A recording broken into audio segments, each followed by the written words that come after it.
The IMG Roadmap is the only podcast dedicated to coaching international medical graduates in success blueprints for this unique pathway.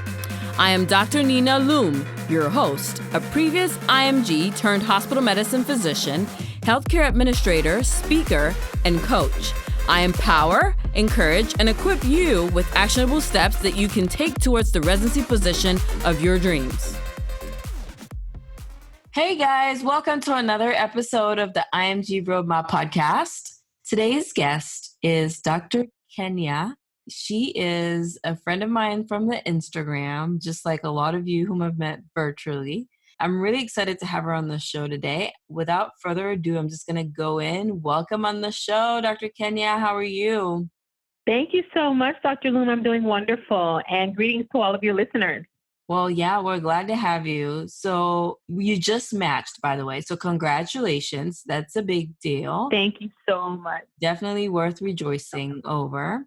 But before we come to your success story, I want us to just go back and kind of learn a little bit about you. So can you tell us sort of where you went to medical school, where you're from, and why you will be considered an IMG? Absolutely. I am a US-IMG. I went to medical school at the Latin American School of Medicine that's located in Havana, Cuba. I graduated from medical school in 2007. So I guess I'm what they call an old grad. Yeah, 2007. Wow. So we have something we're going to come back to, which is the concept of being an old grad and eventually matching. But yeah, that's really good to hear. So you're a U.S. person that went to a foreign medical school, and then you moved back to the States in 2007. Is that correct? That is correct.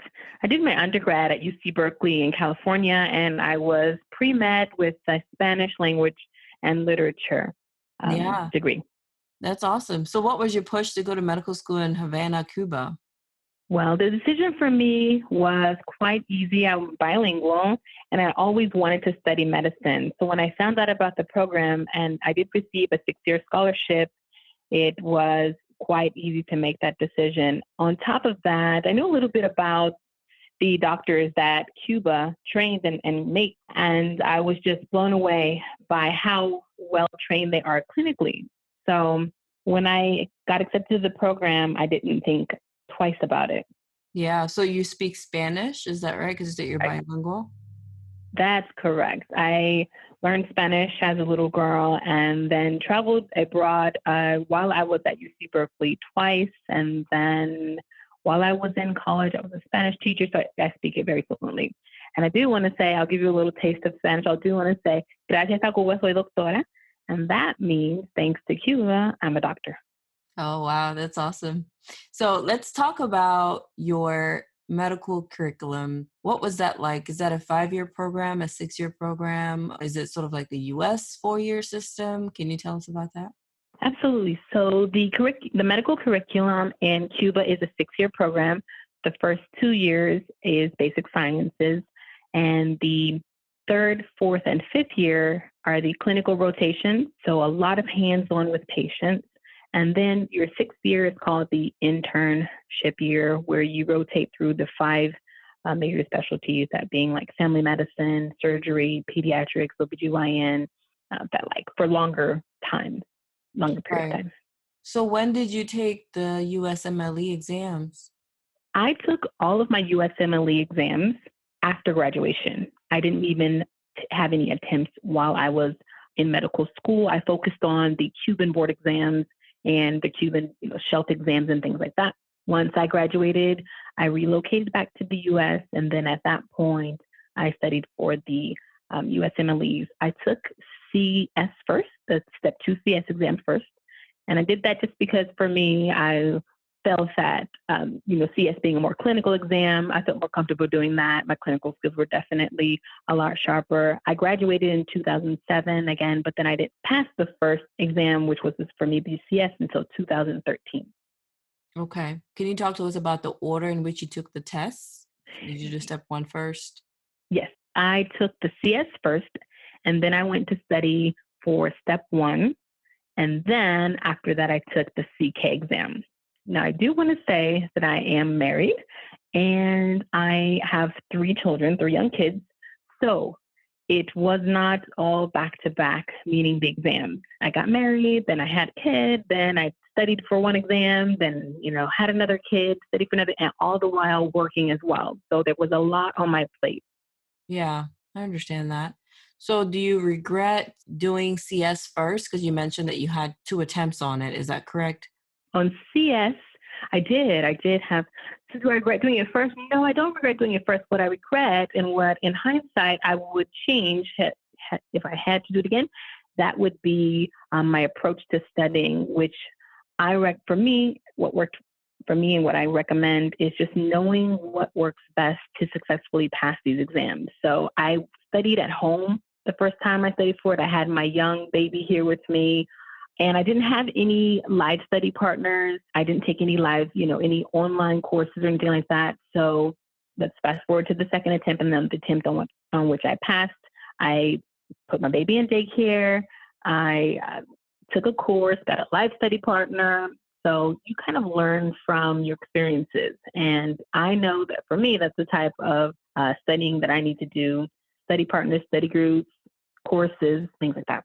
So for somebody else who's listening right now and is struggling with a failure on step 2 CS, because I actually got this question today on Instagram. Someone sent me a message that their husband has not been able to match because he's not past step 2 CS. So if you were to give out like a high yield recommendation for someone like that, what are the key points? What would be the take home points that you tell them?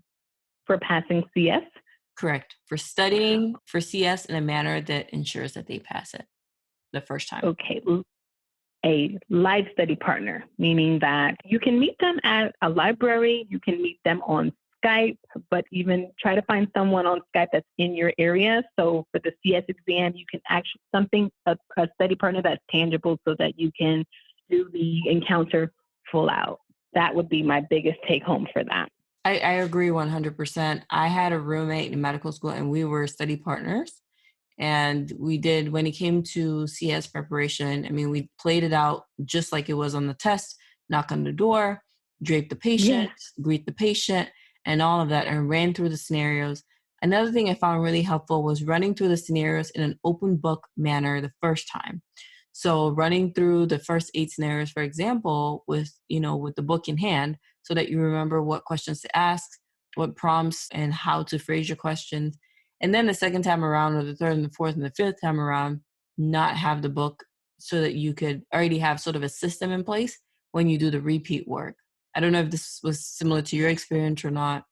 Oh, absolutely. I completely agree. Yeah. Yeah. Try to simulate the exam as much as possible. I know when I was studying, we used our laptop. I know there was a time prior to me taking the exam where you could write it out, but now the exam is you have to type your patient notes. So even do that. Get a laptop, open up a Word document and even I think it's 10 minutes that you get now. Type your notes. So do everything as full out as you can. Right. Definitely. I agree with that 100%. So let's go back to talking about your journey, because it's very different, right? It's very special. Yeah. So can you tell us, so since 2007, and then now you just matched in 2020. That's a long gap. For most people, they'll be freaking out and they would have already given up by now, right? But I can Exactly. sense that you had something that worked for you. I don't know what it is. Can you tell us? Absolutely. So I believe honestly that there's a couple of mantras or things that helped get me through this time, even when all of, the odds were against me. There were a lot of obstacles in the way, a lot of naysayers as well, but it was just I never stopped believing in myself. And that's one thing that I really want to remind and ask our listeners to do, to never stop believing in yourself, no matter what anyone says. And then you always have to remember, though, the bigger the dream, the harder the grind. So you're up against these obstacles and against the odds, you've got to go even harder. Press yourself even harder past what you even think your limit is. And that's exactly what I did. And then there is a biblical verse, and it's, I can do all things through Christ which strengthens me. So just having that faith again. I have a very strong support system behind me. That's my family, and I'm grateful for that. And I think that's important. So, but even for someone whose, family support may not be as strong, I also relied on neighbors, friends, people that I met along the road, coworkers. So you have to kind of build your village as you go along. Right, very correct. So, in regards to academically, can you walk us through maybe the activities that you were involved in between 2007 and 2020, particularly those that you feel like influenced your decision? Because the listener right now is thinking, man, I have a 5-year gap and I felt like all hope is lost. And here I am listening to Dr. Kenya, who's had even more than that, but she's still matched. So, what are some academic things that you did during that time? Did you do observerships, research? Did you work at a residency program? What are some things that you think could have played a role in boosting your application after so many years? Absolutely. So, what I'd like to say is try your best, even while you're studying for your exams, to choose observerships, volunteerships, externships that would keep you as clinically relevant as possible. I know that we can't work as physicians, but in my case, I worked as a medical assistant. I did that for several years. And I also worked as an allergy technician. I also was a scribe. I scribed for many years. On top of that, my first passion was teaching. I don't know if you can tell, but I am also, prior to medical school, I was a teacher. So I went back to teaching. I did substitute teaching for several years. And so, for those maybe that have a pediatric interest or a specialty that has pediatrics involved, that, you can always kind of put a positive light on something. And so I taught elementary school, went back to that. But that's what I did work-wise in the years since I have graduated, on top of having 3 kids. And I did have an unforeseen and very tragic incident that happened to me while I was studying for my first board exam, which was the tragic death of my father. So I had to overcome that. Thank you so much. And deal with that grief. And my dad was one of my biggest supporters. So that really did hit me really hard, as well as my family. We're very close knit. But it's something that I thankfully got through. And it also propelled me just now saying, okay, I'm going to keep going, because this is what my father would have always wanted. And, I want to still make him proud. So you just kind of use things that seem negative. You try to find how they can make you better and what you can take home from it. Right, right. So, I've had people ask me this before, whether being a medical scribe helps towards their residency application. What are your thoughts on that? I think yes, because I scribed for a couple, actually, one ER position, one emergency medicine position, and then the other was in internal medicine outpatient clinics. And I received one of my strongest letters from the outpatient internal medicine clinic. I worked there for 2.5 years. I worked with the director, the medical director there. We developed a very close relationship work-wise, and also he had nurse practitioners that were there as well, and they also wrote me letters of rec, but I only used one from the company. So I would say scribing helped me a lot. It helped with my note taking. And I think that's really important. It'll kind of put you a little bit at ease when you're under the pressure to write quick notes. And it was an experience that I'm grateful that I had. And I think it helped shape me. And I absolutely put it on my CV. Yeah. Yeah. Wow. That's amazing. So another thing I want to ask is regarding because you mentioned also you worked as an allergy technician. Did you feel like that made a difference at all for your application? Well, I put it on my application when it asked for employment. I did put that on there. And let's see here. It's something that, I know that while I was at that company, they sent me to Austin, Texas, and that's where I received like an allergy technician certificate. So, everything that you learn, you can kind of put under your belt and use it that time, or save it till later. It's just knowledge that you gain. Yeah. And yes, and I don't know if I mentioned this, but I definitely put it on my CV. I know a lot of times that people have a question, well, I don't know if I should put it on my CV. You can always put things on your CV. I think it's just the light that you shine on them. So Maybe someone would say, oh, that's just an allergy technician. How is that even relevant? I wouldn't put that on mine, but I did. And also, too, I think, Dr. Loom, it's really important because I had such a big gap year. And so programs are going to want to know what I was doing, and that's essentially what I was doing. Also, let me speak to the moms because they obviously have a very tender place in my heart. So I know it's not easy for the moms. Oh, and also for the dads as well. You're going to go through a lot of mommy guilt, but yes, and mommy guilt is real. But do it for your little ones. That I kind of turned that mommy guilt around as hard as it was. And I said, you know what? My little ones are the ones that they inspire me. They keep me going because I'm now, I have this legacy to kind of build and leave behind for them. So it's hard. I want to be with them. I don't want them to be in daycare all day. I don't want to send them, to my family's homes every vacation. But in the end, that's what I needed to do to get stuff done. And it wasn't easy at all. I would not sit here and say to anyone that it was. But I didn't know this, and it's something that I learned that I'd like to share.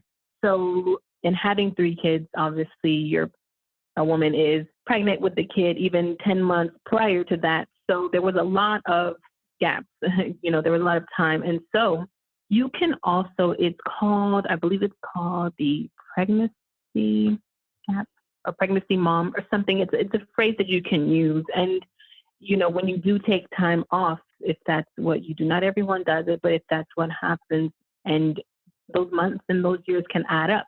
So that's a lot of times we just don't really acknowledge that. Yes, a woman has to go through the whole pregnancy and also then the childbearing afterwards. And so it's just a time frame that we don't really talk about. But if it's something that kind of paused what you were doing or halted, or I should say pause is a better way that I like to think about it. If it's something that had put a pause on, then I think it should be acknowledged. And that's something that I didn't find out until way later. Because I'm saying this because I did have this big gap in time frame. So what happened between this year and this year? And so that's essentially what was going on behind the scenes.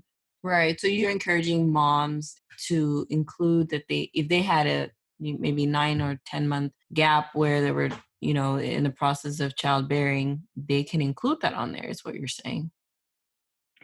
Yes. Or if you don't feel comfortable including, then maybe you can mention it. I mean, there was a time where I didn't even know what to say. Like I didn't even, they were like, well, between this year and this year. And in the back of my head, I was thinking, oh, that's when that's when I had my little one, baby number 2. And so I didn't really know how to say it, or I didn't know if it would be acceptable to say, but it's the reality, and it can be celebrated. It's something that should be, and it's exactly what you were doing. So. All right. Very interesting. Yes. So, yeah, I never thought of it actually, but okay, that's good. So how many times did you apply into residency then? When did you start applying after you completed your steps? I applied to residency. This year was my 3rd year applying. So the first 2 years that I applied to residency, I did not match. So I say that to say, or I share that to say that even if you don't match after your first time, try again. And even if you don't match after the second time, try again. It's not easy. It's not a good feeling, but just never give up. So I think I had about 2 interviews, 2, maybe 3 with each year that I applied. Yes. And then this year I finally met. This year was my year.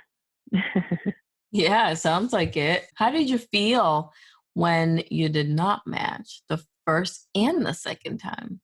Yes.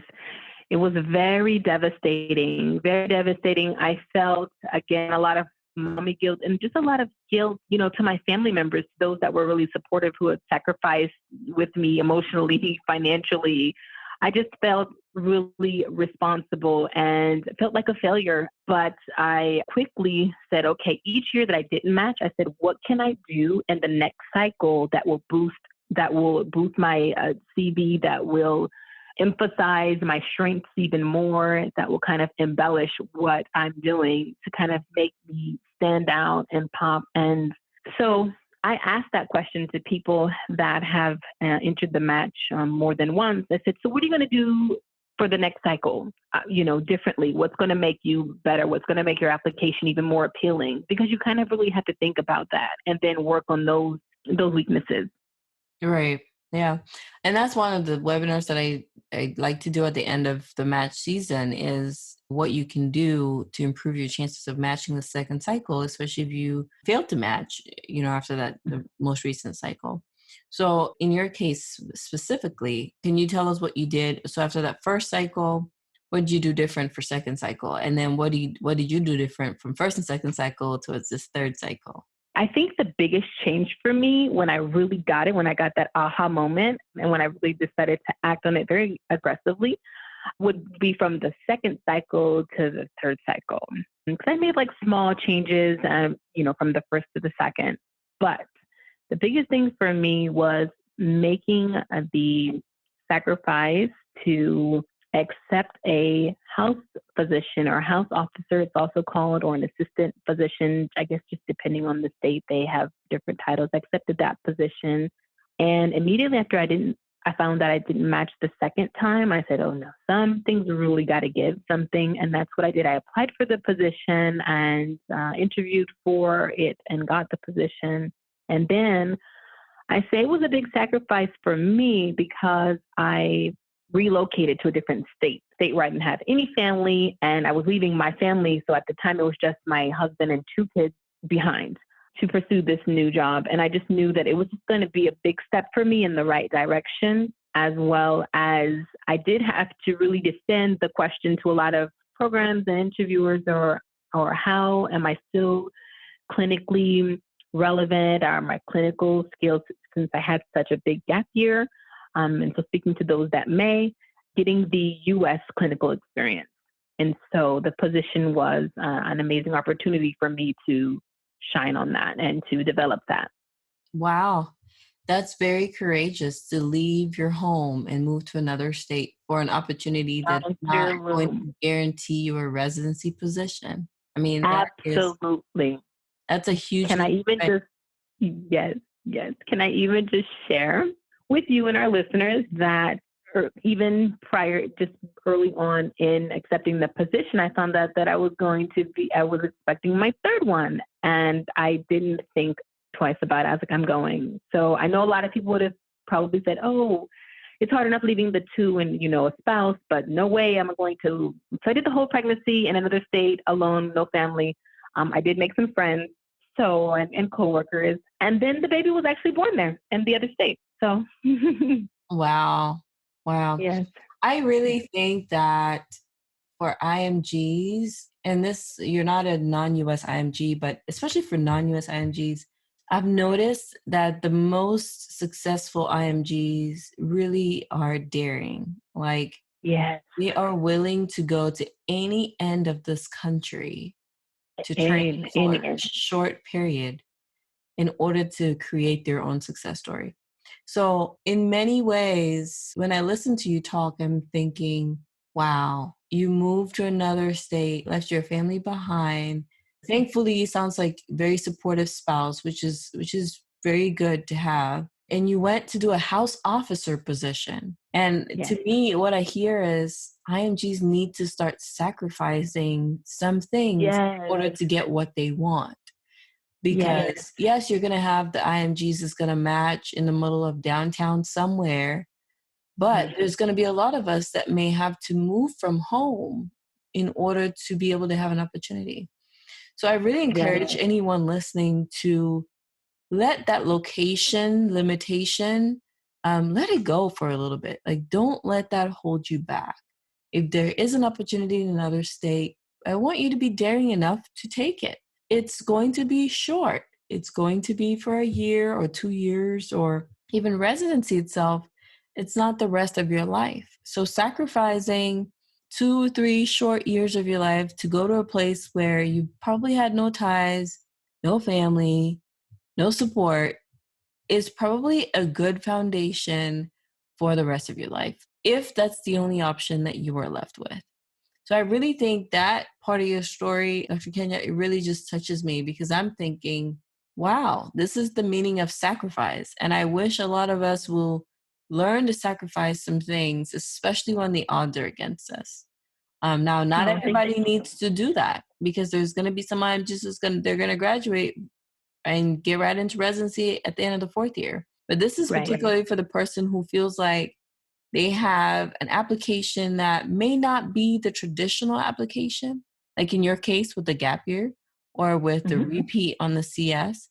But you realize, I have to do something to overcompensate for that. I have to do something different to overcompensate for the fact that I have these many gaps, or the fact that I had to take the test over again. And that's really the message that I want people to hear today. Would you agree? Well said. Thank you so much. Oh, absolutely, wholeheartedly. Thank you so much. Yeah. Well, that was actually a really solid moment for me. I'm not going to lie. I was just thinking, wow, wow, wow, wow. Oh, thank So you so much. you, That means so much coming from you. yeah, you're ready to get into residency this June and start rocking it out. We're not going to go into the details of where you're going and all of that, but what are your dreams? What are some of the things that you're looking forward to now that you finally, after many, many years, since 2007, you've been working at this? And what are some of your dreams? Oh my goodness, you're right. I have so many that I'd like to accomplish. So I did match into family medicine, and that is the specialty of my dreams. It has, it's multifaceted, so it has a little bit of everything that I love, OB and emergency, and I'm just so excited. So I have a passion for global medicine, international medicine. I'm an international medical graduate. I'm a first generation. My parents are from the Caribbean, so I'm a first generation here, born in the U.S. But and I did. My father was in the military, so I kind of grew up traveling all around and kind of got bit by the travel bug kind of early. And so I love all things global and international. So I would love to do a lot of, and I love mission work. So yeah, it's just I can't wait to start working in underserved communities. I have a passion for them as well here in the U.S. and then globally as well. That's amazing. That is so amazing. I have no doubts that you'll do great things because I believe the people that have the most challenging stories tend to never forget that. And it just infuses into their practice and into the way that they take care of other people. So I'm very confident that that will be the same for you. So can you give the IMG listening, can you give them some final words of hope and wisdom? Yes. First, I'd like to say that be a comfortable zone, or a comfort zone is a very comfortable place, but it yields very little. So I'm going to say you really have to step out of your comfort zone and push yourself beyond limits and just trust the process. And so what I mean by that specifically is go where the opportunities are, even if that means giving up this and giving up that and making so many sacrifices that you don't even know when the end is going to pay off, but you're just trusting the process. And it's hard and it can be kind of daunting sometimes. But I think if you never stop believing in yourself is just what I really want to reiterate. And that's what I always try to let people know, that that's what really helped me to get to where I am today. And just know that you haven't come this far. All of us are medical school graduates. So we've even conquered many obstacles and hurdles even to get to this point. So just continue on and you will get that residency spot of your dream here in the US. Yeah. Well, thank you so much for coming on the podcast. I just thought of something that I know someone's going to ask. So I just thought I should ask you before we let you go. Sure. How did you get a house officer position? Because there's going to be someone that wants to know how to do that during their time while they're waiting to match. Yes, absolutely. So there are three states in the United States that, to my knowledge, that have the house officer position. And so there's a limited permit to practice medicine is what the license is called. And you would need to go. So let me first mention the three states that I'm aware of: New York, Missouri, and Florida. So you would need to go to the national or the state board of health and do internet searches. Once you do your internet research and you find the application again for the state of New York is a limited permit to practice. Then you would fill out that application. Some applications require a physician to sponsor you or to be your endorsement, like a signing for you, working underneath their license. And some, I know for Missouri, when I was doing my searches at that time, you can apply to jobs. And then from there, once you're interviewed and accepted and given the position, then someone in the clinic or the hospital there will sign for you. So it's a really great opportunity. It's a paid position. And so obviously that's a big plus for us who still in that gray area of not really working So, and it's a more so than anything, it's a really great clinical opportunity here in the U.S. So I must say that you do need to be ECFMG certified first. You need to have all of your exams passed, and then you apply for it. Awesome. So how does an IMG connect with you? Because they're going to want to know how to reach out to you to ask more about the limited license to practice. Can we connect with you? Sure, absolutely, you can. So I can be reached on my email at kbingmd@gmail.com, and I'll spell that out for you. It's kbingmd@gmail.com. Okay. And of course, they can always reach out to you, and you know how to reach me. I'll be happy to. Yes, absolutely. I'll be happy to speak with anyone. Say that again. I said I'll be glad to connect them with you, obviously. Oh, thanks. And what I'll do is I'll place your email address in the show notes so that whomever's listening can just click. It's a one click, and you should be able to get her email address and contact her if you're interested in knowing more about her story. Thank you so much for coming on the podcast, Dr. Kenya. It was a pleasure to have you. Thank you so much for having me. Yeah, you're very welcome.